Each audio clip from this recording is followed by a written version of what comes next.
잠언 24장 23절로 34절까지 말씀입니다. 같이 읽습니다. 시작. 이것도 지혜로운 자들의 말씀이라. 재판할 때 낯을 보아주는 것이 옳지 못하니라. 악인에게 내가 옳다 하는 자는 백성에게 저주를 받을 것이요 국민에게 미움을 받으려니와 오직 그를 견책하는 자는 기쁨을 얻을 것이요 또 좋은 복을 받으리라. 적당한 말로 대답하면 입맞춤과 같으니라. 내 일을 밖에서 다스리며 너를 위하여 밭에서 준비하고 그 후에 내 집을 세울지니라. 너는 까닭 없이 내 이웃을 쳐서 정인이 되지 말며 내 입술로 속이지 말지니라. 너는 그가 내게 행함같이 나도 그에게 행하여 그가 행한 대로 그 사람에게 갚겠다 말하지 말지니라. 내가 게으른 자의 밭과 지혜 없는 자의 포도원을 지나며 본즉 가시덤불이 그 전부에 퍼졌으며 그 지면이 거친 풀로 덮였고 돌담이 무너져 있기로 내가 보고 생각이 깊었고 내가 보고 훈계를 받았노라. 내가 좀 더 자자 좀 더 졸자 손을 모으고 좀 더 누워있자 하니 내 빈궁이 강도같이 오며 내 곤핍이 군사같이 이르리라. 아멘. 이 잠언집은 솔로몬의 잠언이라 이렇게 시작이 됩니다. 그래서 솔로몬의 잠언들이 주로 편집이 되어 있지만 오늘 이렇게 서두에 있는 것처럼 다른 지혜자들의 말씀도 또한 이렇게 함께 편집이 되어 있어요. 그래서 우리가 앞에 보면은 22장 17절 말씀에도 보면은 다른 지혜자들의 말씀입니다. 이건 솔로몬이 직접 얘기한 건 아니고 다른 여러 사람들의 얘기를 편집한 거라는 걸 알 수 있습니다. 그래서 22장 17절을 보면 너는 귀를 기울여 지혜 있는 자의 말씀을 들으라. 오늘 어떻습니까? 23절도 같이 한번 읽겠습니다. 시작. 이것도 지혜로운 자들의 말씀이라. 그래서 앞에 그 22장 17절부터 오늘 24장 34절까지는 솔로몬의 얘기가 아니라 다른 지혜에 있는 사람들의 말씀들을 편집해 놓은 것이라는 것을 알 수 있습니다. 자, 재판할 때 낯을 보아주는 것이 옳지 못하니라. 악인에게 내가 옳다 하는 자는 백성에게 저주를 받을 것이요 국민에게 미움을 받으려니와 오직 그를 견책하는 자는 기쁨을 얻을 것이요 또 좋은 복을 받으리라. 자, 재판에 관한 얘기가 나왔는데 이게 솔로몬 당시에 이런 얘기, 재판에 관한 얘기, 재판에 관한 어떤 기준에 관한 설정은 오늘날에 읽어도 하나도 정말 이상하지 않습니다. 그때도 재판이 어떻게 이루어졌길래 이런 말이 나왔을까? 그 상황을 우리가 한번 미루어 짐작한다면은 오늘날 우리가 재판에 대해서 갖는 불만이나 하나도 다르지 않다는 거예요. 재판이란 무엇입니까? 이해관계가 서로 상충하는 사람, 이해관계가 충돌하는 사람들, 그 사람들 간의 어떤 법적 분쟁을 다루는 거 아니에요? 그러니까 그게 인간 관계에서 드러나는 갈등의 전형적인 유형인데 그게 그때나 지금이나 하나도 다르지 않다는 거예요. 그럼 인간이 나아진 겁니까? 안 나아진 겁니까? 인간이 대단히 발전한 겁니까? 뭐 그대로입니까? 여러분, 인간이 그때나 이때나 지금이나 하나도 다르지 않습니다. 그때 재판하던 사람들이나 지금 재판하는 사람들이 하나도 다르지 않아요. 어떻게 보면 더 정말 이 재판하는 사람들의 질이 떨어지지는 않았나, 이런 염려가 들 만큼 그 당시에도 재판에 관한 것은 항상 상당히 이 사회에 공의를 세우는 기준이기 때문에 반복해서 이 재판 얘기가 나온단 말이에요.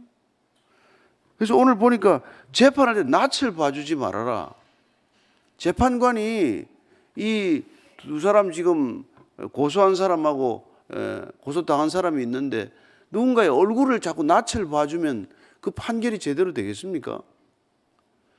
그런데 그때나 지금이나 이게 재판관에게 낯을 봐달라고 얘기하는 사람이 왜 없겠습니까? 그러니까 항상 재판은 문제와 시비를 불러일으킨단 말이에요. 그래서 우리가 출애굽기를 보면은 재판에 대해서 기본 원칙을 다시 이렇게 얘기하고 있습니다. 출애굽기 23장 2절 4절입니다. 시작. 다수를 따라 악을 행하지 말며 송사의 다수를 따라 부당한 증언을 하지 말며 가난한 자의 송사라고 해서 편벽되이 두둔하지 말지니라. 다수를 따라서 재판관이 흔들리면 안 된다는 거예요. 재판은 여론에 따라 하는 게 아니라는 겁니다. 그런데 이 시대가 어떻습니까? 얼마나 여론을 눈치를 살펴요. 그러니까 재판관들은 지금 법전을 볼 게 아니라 이 성경을 읽어야 될 판이에요. 어떻게 재판하라? 재판의 기초가 뭐다? 재판은 여러분 다수결 원리가 아니잖아요. 아니 여러 사람들 동정을 받는다고 그 사람의 편을 드는 게 재판이 아니란 말이에요. 재판할 수 있는 근거는 법에 따라서 하는 것이고, 예. 그리고 가난한 자라고 해서 그걸 그게 기울어서 편들지 말라는 거예요. 여러분 가난하면 의롭고 부자면 악합니까? 그게 아니지 않습니까? 가난해도 불의할 수가 있고 부자라도 불의할 수가 있는 것이고 또 가난해도 의로울 수 있고 부자라도 의로울 수가 있는 것이지 그 사안을 놓고 재판을 해야지. 이 가난하니까 억울하겠구만. 부자들은 다 나쁜 거야. 이렇게 판단해서는 안 된다는 거예요. 신명기 1장 17절을 보면은 이렇게 되어 있습니다. 재판에 시작. 재판은 하나님께 속한 것인즉 너희는 재판할 때 외모를 보지 말고 귀천을 차별 없이 듣고 사람의 낯을 두려워하지 말 것이며 스스로 결단하기 어려운 일이 있거든 내게로 돌리라 내가 들으리라. 모세가 본인이 다 재판 못 하잖아요. 그래서 이 지도자들에게 재판을 이렇게 같이 하도록 이제 50부장, 100부장을 세우지 않았어요? 그 사람들에게 재판할 때 이렇게 재판 원칙을 이렇게 정리해 준 거란 말이죠. 그러니까 그 첫 번째 뭡니까? 재판은 하나님께 속한 것이다. 하나님이 우리한테 맡기신 일이다. 하나님의 권위를 우리에게 행사하도록 우리가 그 권위의 채널이 된 거다. 그렇기 때문에 재판할 때 외모를 보지 말아라. 왜? 하나님은 외모를 보는 분이 아니니까. 인간의 중심을 보시는 분이니까 우리가 재판할 때도 사람의 외모를 보지 말고 그 중심을 봐야 한다. 이게 지금 모세가 재판관으로 세운 재판의 권한을 위임한 사람들에게 하는 말이라 이 말이죠. 귀천을 차별 없이 듣고 귀한 사람 얘기를 많이 들어주고 천해 보이는 사람 얘기는 귀담아 듣지 않고 그러지 말아라. 사람의 낯을 두려워하지 말아라. 낯을 봐줄 것도 아니지만 이거 아는 사람이네. 우리 동네 사람이네. 우리 후배네. 이거 가지고 맨날 재판을 구부려 놓잖아요. 그래서 왜 뭡니까? 이렇게 로펌, 유명한 로펌을 찾아갑니까? 다 전직 판사, 대법관, 전직 검찰, 무슨 한 자리 한 사람들, 그 사람들 다 영입해가지고 그 사람들 낯을 봐달라고 재판 구조를 만들어 놓은 거 아닙니까? 변호사가 있긴 있어야 되지만 변호사들 모여있는 그 변호사 사무실이라는 거는 정말 대단한 이게 압력단체나 마찬가지고, 로비스트나 마찬가지란 말이에요. 거기 가서 돈을 줘야 많이 줘야 그 사람들이 재판관들 찾아가가지고 낯을 봐달라고 부탁해서 재판을 을걸어 놓는 일이 얼마나 많습니까? 그러니 이 사람이 지금 썼던 이때 모세가 얘기했던 때나 지금이나 비하면은 재판이 더 부당해졌으면 부당해졌지 더 공정해지지 않았단 말이에요. 더 사람들 눈치를 보고 더 여론을 살피고 말이죠. 이게 정말 이 재판 지금 바로잡지 않고서는 이 나라의 법치란 것 불가능한 사회가 되고 만 것이죠. 악인에게 내가 옳다 하면 백성에게 저주를 받을 것이요 국민에게 미움을 받으리니요. 지금 이런 일이 안 일어납니까? 분명히 유죄인데 유죄 판결을 못 내리고 분명히 재판을 진행해야 되는데 재판 두려워서 재판 진행을 못하고 그 국민한테 결국 미움을 받는 거죠. 이런 일이 있다는 거죠. 그러나 그를 견책하면 기쁨을 얻을 것이요 재판관도 복 받을 거다. 오늘 우리는 여기 재판관이 없어요 그렇지만 재판관들이요 정신 차리고 재판하셔. 이번에 보니까 대법원장도 바뀌고 했던데 아니 무슨 제도가 바뀌어가지고 재판을 안 한대요. 재판 많이 한다고 승진하는 제도가 없어졌대. 그래서 그냥 재판을 하나 안 하나 무슨 고가가 안 되는 거예요. 그러니까 재판 안 하려고 하는 거예요. 그 재판이 지금 산처럼 밀려 있는 거예요. 다들 지금 재판 안 해가지고. 참 이거 여기 목사 당신이나 잘하시오 이러니까 저도 할 말은 없겠습니다만은 자, 그래서 그 재판할 때 이 26절에 재판과 관련된 말이에요. 적당한 말로 대답하면 입맞춤과 같으니라. 뭐 적절히 뭐 대충 얼버무려 말하는 게 아니라 정당한 판결은 사람들에게 권위를 얻게 된다 이 말이에요. 판결 제대로 하는 게 그게 권위를 얻는 길이다. 무슨 법복을 입었다고 권위가 뭐가 있습니까? 판결 제대로 해야 신뢰를 얻게 되고 복종을 얻게 되고 두려움을 얻게 된다 이 말이죠. 여러분 판사가 들어오면 왜 다들 일어났습니까? 옛날에 다 일어나잖아요. 그 권위를 인정하고 그런 거 아닙니까? 열왕기상 3장 28절을 보면은 솔로몬이 재판을 잘했더니 이런 대접을 받아요. 시작. 온 이스라엘이 왕이 심리하여 판결함을 듣고 왕을 두려워하였으니 이는 하나님의 지혜가 그의 속에 있어 판결함을 봄이더라. 공의가 권위를 낳았다 이런 얘기예요. 공의가 권위를 낳았다.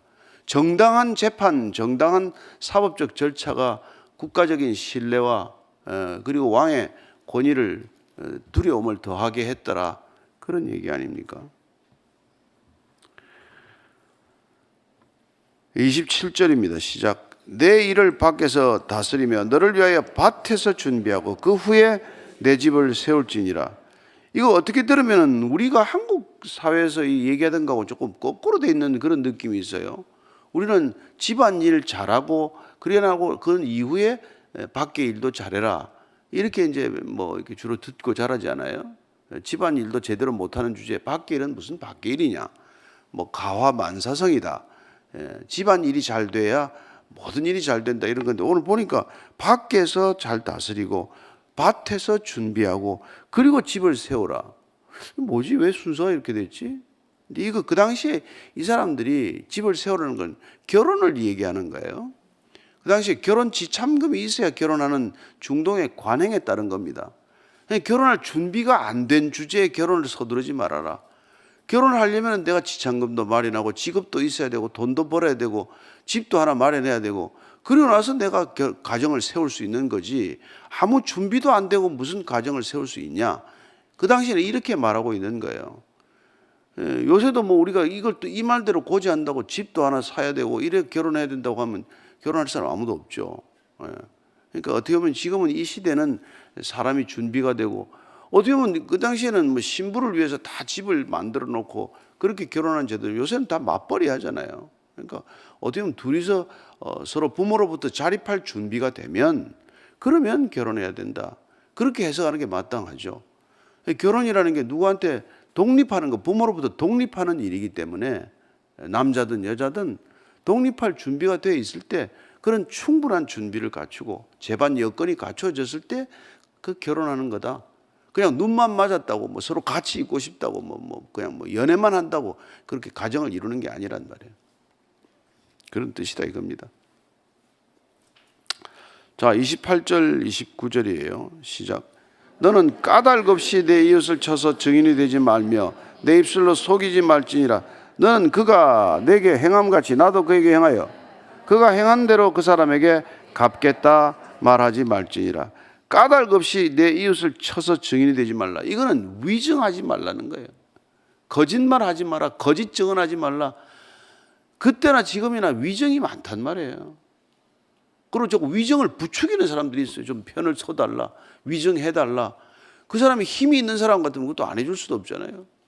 우리는 성경에서 가장 그 위증의 대표적인 게 물론 나봇의 포도원 사건, 아합과 이세벨 부부가 짜가지고 말이죠.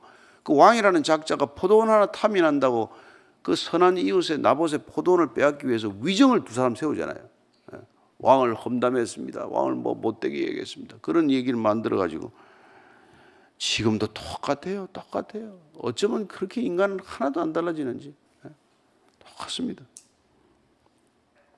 입술로 속이지 말라. 예, 참. 예레미야서 보면은요, 예레미야서 5장 28절 29절입니다. 시작. 살찌고 윤택하며 또 행위가 심히 악하여 자기 이익을 얻으려고 송사 곧 고아의 송사를 공정하게 하지 아니하여 빈민의 재판을 공정하게 판결하지 아니하니 내가 이 일들에 대하여 벌하지 아니하겠느며 내 마음이 이 같은 나라에 보복하지 아니하겠느냐 여호와의 말씀이니라. 하도 재판이 잘 안 되고 위정이 많고 약자들을 갖다가 착취하고 억누르고 그렇게 재판들이 엉망이니까 지금 하나님이 이렇게 얘기하는 거예요. 내가 벌하지 않겠냐? 내가 가만히 보고만 있겠냐? 내 마음이 얼마나 내가 마음에 불붙듯 화가 나는데 나라에 보복하지 않겠냐 이래요. 그렇게 억울한 일들이 계속 겹치면은 나라 전체가 뒤집어지는 일이 생긴단 말이에요. 백성들의 원망이 하늘에 이르면은 나라가 뒤집어지는 일이 생긴단 말이에요. 여러분 전쟁이 달래납니까? 왜 나겠어요? 하나님이 허락하지 않은 전쟁이 어떻게 나겠습니까?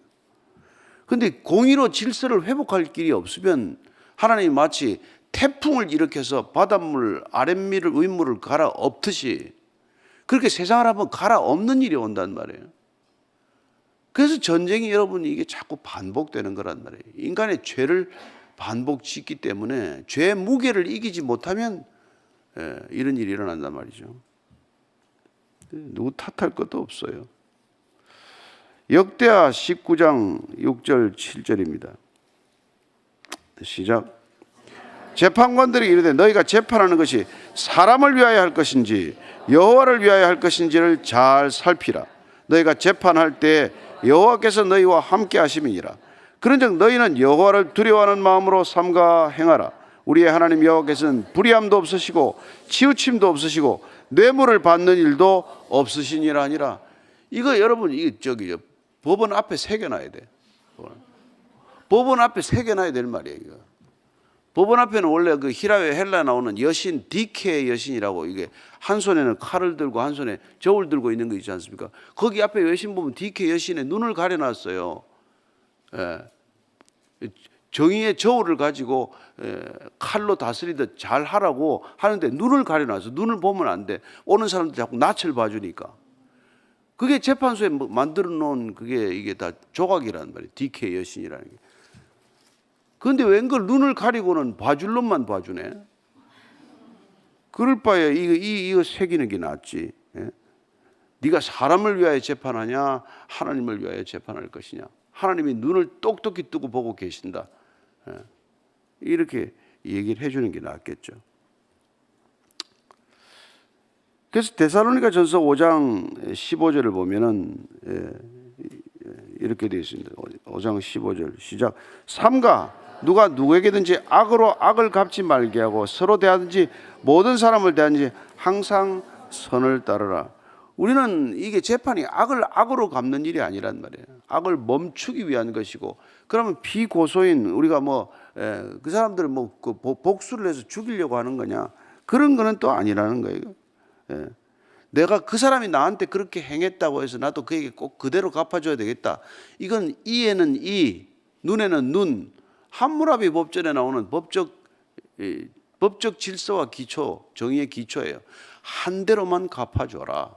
이게 법이 나온 이유예요. 눈 하나 뺐으면 너도 하나 빼고, 손 하나 잘렸으면 손 하나만 잘라라. 근데 가만 내버려두면 그런 법적인 제재나 규제가 없으면 눈 하나 빠지면 두 개를 빼고, 손 하나 잘리면 두 개를 자르고, 이게 문제가 된단 말이에요. 그래서 법적 질서는 사실은 최소한의 정의고, 그러나 우리가 성경적 공의라고 하는 것은 우리가 당한 만큼 갚아주는 게 아니라는 거예요. 갚아주는 게 아니라. 그렇게 말하지 말라는 거예요. 그러니까 우리가 선한 것은 반드시 끝이 있다. 악을 선으로 이기라고 말하잖아요. 우리는 보통 악에게 진다고 생각하지 않습니까? 그건 아니에요. 악을 악으로 갚는 건 악에 지는 방법이란 말이에요. 그래서 그건 뭐예요? 그 절대 반지인가 이런 거 있잖아요. 그 절대 반지 끼면은 악이 완성되는 거예요. 그래서 모든 권력은 부패한다. 절대 권력은 절대적으로 부패한다. 그런 얘기가 있잖아요. 로드 액턴이 얘기한 거지만, 그러면 힘은 어때요? 힘은 모든 힘은 반드시 부패한다는 거란 말이에요. 모든 힘이라는 게. 그래서 모든 악을 제거할 수 있는 반지를 끼웠으면 저희가 실현돼야 되는데, 아니 그 절대 반지를 끼웠더니 악이 완성되는 거예요. 그래서 하나님께서 그 아들을 십자가에 못 박는 거란 말이에요. 하나님이 힘이 없어 그런 게 아니에요. 아니 노아의 홍수도 있고, 소돔과 고모라에 유황 비도 내릴 수가 있고, 바벨탑도 다 무너뜨릴 수 있는데 왜 힘으로 행사 안 해가냐는 말이에요. 하나님만 절대 반지를 끼고 있어야 돼. 인간이 절대 권력을 가지면 큰일 나는 거예요. 근데 어떻게 하든지 그놈의 권력을 갖겠다고 전할 리가 나지 않아요. 참, 인간의 어리석음은 치유불능이에요. 그래서 고쳐 쓸 수 없는 게 인간이란 말이에요. 죽어야 돼. 죽어야 돼. 안 죽어서 다 문제예요. 맨날 아침에 나와봐야 뭐 여러분들 또 꼴딱꼴딱 하다가 또 살아가지고 나가서 또 뭐 죄짓고 또 와가지고 또 죄짓고 말이야. 죽어야 끝이 안 되니까 죽어야. 그래서 거듭나야 된다. 니고데모 같은 사람이 사회적으로 존경받는 사람 아니에요. 근데 예수님이 너 거듭나야 된다. 물과 성령으로 거듭나지 않으면 아무것도 해결되지 않아요. 다 미봉책이에요. 교회 매일 왔다 갔다 하면 뭐합니까? 성경 폈다 닫아도 폈다 닫아도 하면 뭐예요? 안 죽으면 끝이 안 나면 아무 소용이 없는데.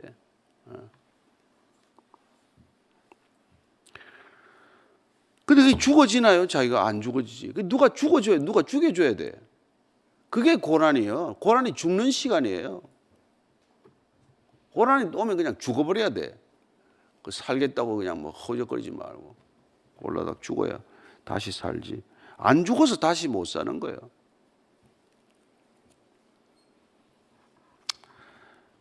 니는 죽었나? 그럼 죽었습니다. 죽었습니다. 나는 죽고 내 안에 그리스도가 사십니다. 이게 고백 아니에요? 이제 내가 사는 것이 내 안에 그리스도가 사십니다. 이제 내가 사는 것은 나를 위하여 자기 육체를 버리신 그리스도를 믿는 믿음으로 사는 것입니다. 그리스도의 길이란 말이에요. 그거밖에는 답이 없으니까. 다른 답을 한번 다 해보세요. 답이 되나 안 되나. 자, 30절 32절까지입니다. 시작. 내가 게으른 자의 밭과 지혜 없는 자의 포도원을 지나며 본즉 가시덤불이 그 전부에 퍼졌으며 그 지면이 거친 풀로 덮였고 돌담이 무너져 있기로 내가 보고 생각이 깊었고 내가 보고 훈계를 받았노라. 게으름은 악이에요. 게으름은 여러분 절대 구원을 못 받습니다. 부지런해야 성화의 길을 갈 수가 있어요. 구원은 성화로 날로 이루어져 가는단 말이에요. 근데 게으른 사람은 성화의 길이 없어요. 그래서 정말 그래서 이 사람이 보니까 이 지혜 있는 자가 게으른 사람 밭을 지나가다 보니까 밭이 엉망이에요. 잡초가 얼마나 많겠어요. 포도원에 갔더니 포도가 제대로 된 게 없어요. 돌담이 다 무너졌어요. 잡초가 무성해. 이걸 보고 비난하면 안 된단 말이에요. 세상은 이걸 보고 비난을 해. 고소를 해. 저 집에서 자꾸 저렇게 잔디를 안 깎아가지고 우리 집에도 막 그냥 이게 벌레가 생겼다고 그러고 싸운단 말이에요. 그게 아니라 지혜자는 그런 걸 보고 나를 다듬을 줄 아는 거다. 이게 지혜다 이 말이죠. 지혜라는 건 그래서 모든 것을 보고 배울 줄 아는 사람이 지혜의 완성이에요. 뭘 보고도 안 배우는 게 없어요. 내가 참 놀란 게 말이에요. 10살 10대 청년이 10대 소년이야. 넌 인생의 교훈이 뭐냐? 네 인생의 처세원이 뭐냐? 나는 이 세상의 어떤 비난과 찬사에도 흔들리지 않을 것입니다.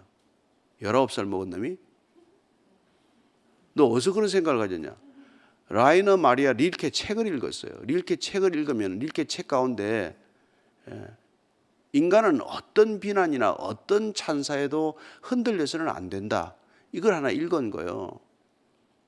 그걸 읽고 자기 인생의 교훈으로 삼은 거란 말이에요. 그건 여러분들이 성경에서 언약을 하나 붙든 거나 마찬가지요. 19살 먹은 청년이 나는 인생을 살아가면서 어떤 비난이나 찬사에도 흔들리지 않겠다. 그런 각오를 하고 사는 게 지혜로운 나야 아니겠어요? 나이 70이 넘은 나 같은 놈이 뭐 댓글 하나 보고 열받아가지고 말이야. 이렇게 살면 그게 인간이냐고. 10대 청년도 안 그렇게 살겠다는데. 여러분들도 이 성경을 읽으면 그 아이만큼 뭘 하나 붙들면 그 언약 하나 붙들고 사는 거예요. 너희는 가라. 그 어떻게 하든지 복음을 전하라 그러면 나는 복음 전하는데 내 인생을 걸겠다. 이렇게 한번 생각하고 결심을 하면 그걸 끝까지 살아내야 된단 말이에요.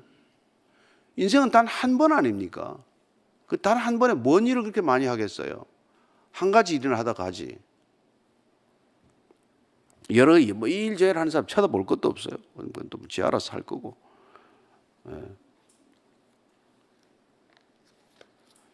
참 여러분들이나 저나 이 성경을 보면서도 이렇게 많은 좋은 얘기가 있는데 왜 뭐 하나도 달라지는 게 없나, 그렇게 안타깝게 생각이 되는 거죠.